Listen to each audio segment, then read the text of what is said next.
թփանցիկ հասցրեցի ծանոթանալ իմ սիրելի գործընկեր Սերգեյ Լավրովի այդ մեկնաբանությանը, ուզում եմ ասել, որ պարոն Լավրովի տեղեկատվությունը ճիշտ չէ եւ ամբողջական չէ։ Ես եթե չեմ սխալվում, պարոն Լավրովը օգտագործել էր իշխանությունների պայքար եկեղեցու դեմ ձևակերպումը, կրկին պարոն Լավրովի տեղեկատվությունը բոլորովին չի համապատասխանում իրականությանը, Հայաստանում չկա իշխանությունների պայքար եկեղեցու դեմ, այն ինչ նկատի ունի պարոն Լավրովը, հավանաբար վերաբերում է եկեղեցական մի քանի գործիչների կողմից Հայաստանի Հանրապետության քաղաքականությանը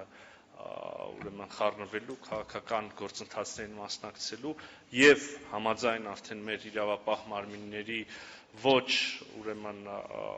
իրավական ձևով այդ մասնակցություն ունենալու ցանկության, այն է, եթե ավելի ուղիղ ասենք,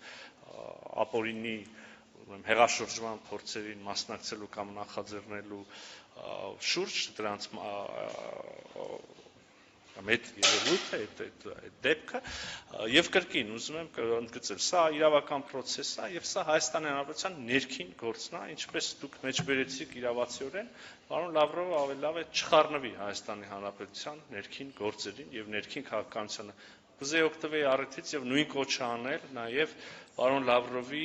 ռուսական խորհրդարանական գործընկերներին, մեդիա գործընկերներին։ Ես կարծում եմ, որ Ռուսաստանի Դաշնության եւ պաշտոնյաները,